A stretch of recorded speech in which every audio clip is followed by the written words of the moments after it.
Welcome back. As the talks started yesterday in the Swiss city of Montreux, let's have an in-depth look at what's been happening there. An article in the New York Times titles Syrian peace talks open with vitriol as official rails at rebels.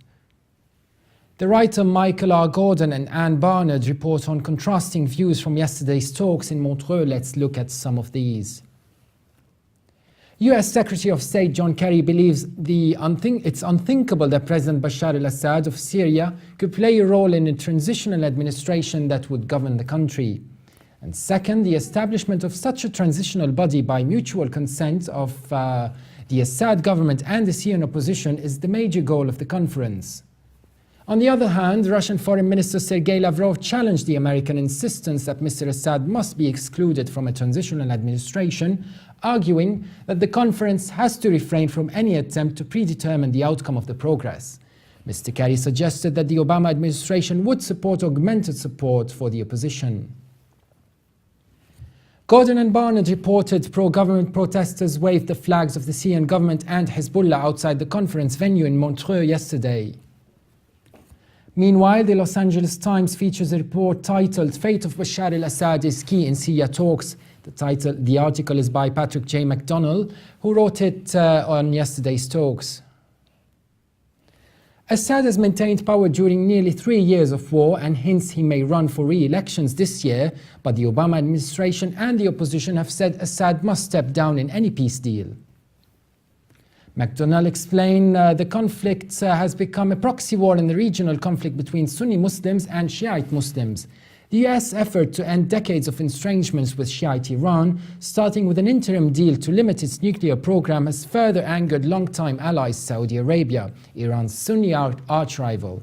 The monarchy already was upset that Washington has not been more aggressive against Assad, Tehran's longtime ally.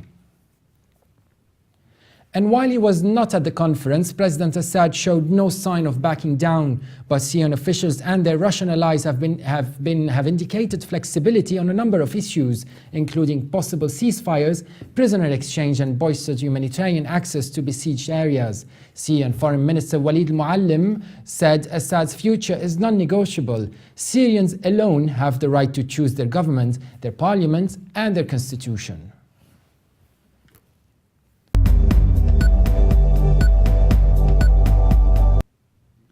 A piece in the Gulf News looks into the Hariri Tribunal in The Hague, titled from President Assad's own words in his interview with the Associated Fast Press, saying that Hariri's trial is a tool to pressure Hezbollah. President Assad said 9 years have passed since the beginning of this trial. Has justice been served? Every accusation was made for political reasons. The real question should be, why this timing? Why now? This court was set up 9 years ago. The aim is to pressure Hezbollah in Lebanon the same way that it aimed at pressuring Syria in 2005 after Hariri's assassination. And joining us today is journalist Kareem Shaheen, covering the Special Tribunal for Lebanon in The Hague, live from The Hague. Thanks for joining us today on the show. No problem. Kareem, tell us more about what is happening at The Hague today, or even in the last couple of days. What are your impressions? Would you think there are any significant outcomes just yet? Well, so the last week was the start of the trial. It's been obviously 9 years since the Hariri assassination happened, and they finally began last week with the opening statements from the prosecution, the defense, and the lawyers for the victims. And the proceedings and the testimony began in earnest just yesterday and today, which was the beginning of witness testimony and evidence. And they started so far by speaking about CCTV footage gathered during the day of the assassination and the run-up to the explosion. The opening statements of the prosecution were sort of focused on outlining the roles of the different suspects. The suspects that have been accused so far by the court are 5 members of Hezbollah in Lebanon, and on the defense's side, they began by challenging the basic theories that the prosecution has brought to bear, and talking about all different alternative theories. In press conferences and in interviews, they've suggested that that they believe that perhaps extremists, other or members linked to Al Qaeda may have carried out the assassination. So it's finally beginning in earnest, and we're seeing both sides of the story. Mm-hmm. And you mentioned having witnesses to present their statements at court. Are you talking about? Can you name these witnesses? Do you have any information who they were exactly for today? Yeah. I mean, yesterday was there were two witnesses who were brothers of bodyguards of Rafiq Hariri, who was the Lebanese prime minister who was assassinated. The two witnesses were called. One of them was Abdul Qadir, and the other one was Mamdouh Tarraf. They were both brothers of bodyguards who were with Hariri during his in his convoy when it exploded. Or when it was destroyed by the explosion. They were sort of more intended to recount the devastation and the damage that the attack has wrought on Lebanese people and on the population. And so they were mostly describing the damage to their livelihoods and to their families as a result of the death of their elder brothers in the explosion. The first expert witness who spoke yesterday and is speaking today again, her name is Robin Fraser. She's an expert who used to work with the prosecution, and she's an expert on the CCTV footage. She's prepared to report on the CCTV footage in the run-up to the explosion, which the prosecution alleges shows the vehicle, a Mitsubishi Canter van that the prosecution says carried 2 tons of explosives that were more powerful than regular TNT, and which they say exploded and killed the former prime minister. There's a cross-examination by the defense today as well, which began before the court took a break. It's now in lunch recess and is going to resume again in a few minutes. Mm-hmm. And back to the brothers. So you mentioned they spoke about the impact on their personal lives after the death of their brother bodyguard of ex-Prime Minister, Mr. Hariri. So it wasn't really a lot of significant statements over there when it comes to that. It was more personal, don't you think? Yeah, exactly. It was a very emotional beginning to the trial. I mean, they began by with images and portraits of all the victims, the 22 victims who died in the assassination, and they brought them in to sort of establish victimhood and establish the human cost of the attack. And what was at stake when the explosion happened, that it was the lives of actual people that were affected, and not just a number of 22 victims, but more to talk about and to put a human face on the costs of the assassination. The expert testimony was basically the first time that they were presenting evidence in court, and that evidence being challenged by the defense. And as a journalist, and perhaps other journalists around there in The Hague, what do they think usually? I mean, is it really a routine procedure to talk about such personal impressions after an assassination, or what do you think, and why exactly did they speak about that? How would that affect the findings of the court anyway? Yeah. Well, I mean, I think this is the first international trial to have. It's the first international trial in a crime of terrorism, but it's also the first time that victims are allowed to be present in the courtroom. For instance, in the International Criminal Court, you have lawyers representing the victims, but you don't have actual victims being present in the courtroom. Right. It's a new and untested procedure to have them there. They're not there during the rest of the proceedings. They only attended the opening.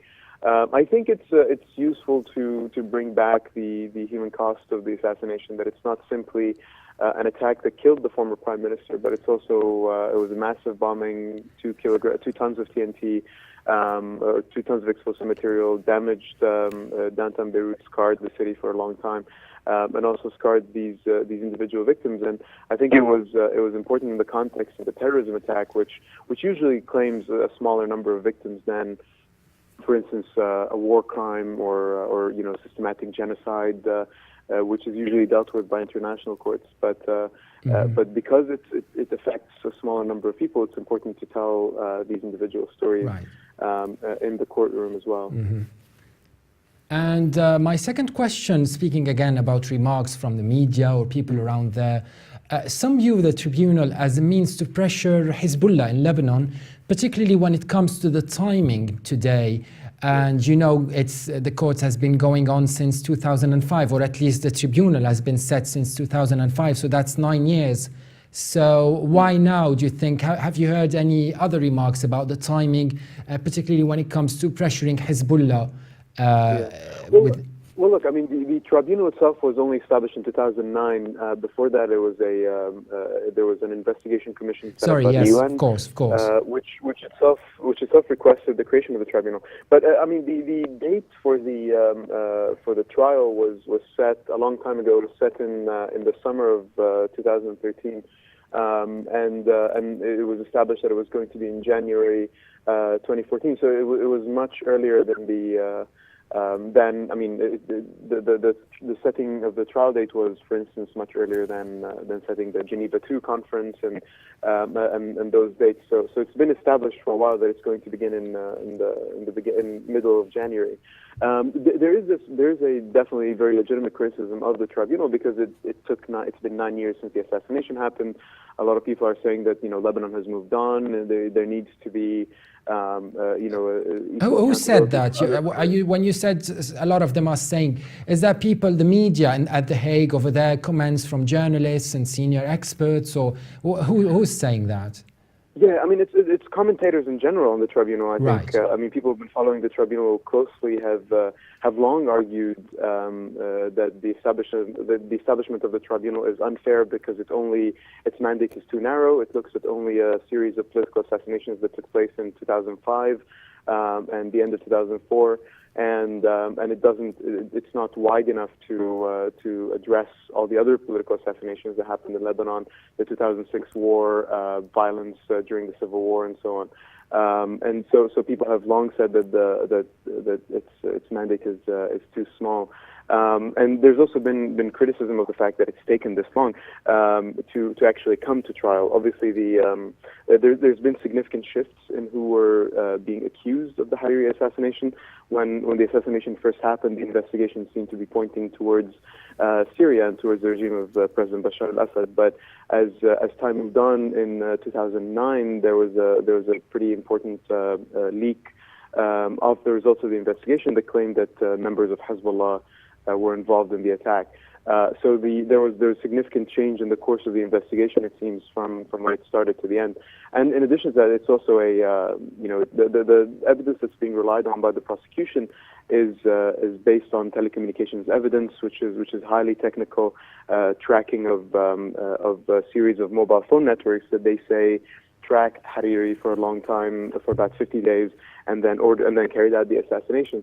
And it's a lot more complex evidence, and it's based on tens of thousands of pages of telecoms data records, as opposed to simply witness testimony. And so the evidence is highly technical and requires a long time to decipher, I think. Okay, and you did mention it a bit earlier, like things started in 2009, particularly when it comes to findings that members from Hezbollah might be related somehow. But that brings us back to my question, why now again? So can we, without speculating, of course, can we say that the timing has a bit of a political element to it? I don't think that the judges took that into account when setting the timing. I mean, there's the pretrial judge chose the timing back in January. Back in the summer of 2013, and based on an assessment of how long the defense lawyers would need to go through the evidence and to prepare their own investigations in order to contest the prosecution's theory. Mm-hmm. And so they decided, I believe, based on those factors. I don't see. When in the summer of 2013, when they set the date, I don't see there was a particular significance to the January date for the trial at the time. Although, I mean, a lot of commentators often ascribe the timing of the tribunal's decision to political considerations. But it's simply the case that there are a lot of events happening in Lebanon at any one time, and so there's always something of significance going on. And so I personally don't see a huge link or any particular importance to the January date. It was set way before the Geneva talks were set. and there was always going to be pressure, I think, on Hezbollah when the trial began because of the fact that the members who have been accused of the attack are linked to the party. So I think whenever the trial was going to begin, there was always going to be pressure on Hezbollah simply because the 5 suspects are members of the party. Of course. So I take it that basically it was just proceedings that took some time, and January came as a result of the availability of things to start and set the trial, basically, nothing else as far as you're concerned. Yeah, I mean, this was at least the reasoning that the judges took when they were discussing the trial date. I mean, I mean, obviously, I don't know the intentions of specific people working there, but it seems to me that because keep in mind that initially the trial was actually supposed to begin in March of 2013. But they decided that there was a lot more time needed for the defense to prepare for the start of trial, and so they decided to give them additional time, and it simply happened to be in January. There wasn't any particular event that was scheduled to coincide with that. It happens that there's some movement these days on the creation of a new cabinet in Lebanon, jointly between Hezbollah and the opposition, whose leader is Hariri's son, but the date was decided far in advance of those discussions. So, and just a quick question before we end our conversation: is Mr. Hariri, Assad al-Hariri, is he still at The Hague? No, he was here on the first 2 days of trial, and then he left, I think, to go back to Paris. Okay, thank you very much, Kareem Shaheen. Thanks again. Not a problem. Thank you. That was journalist and political commentator Kareem Shaheen, live from The Hague at the Special Tribunal for Lebanon. And for more updates, please visit levant.tv. Thanks for watching. Bye for now.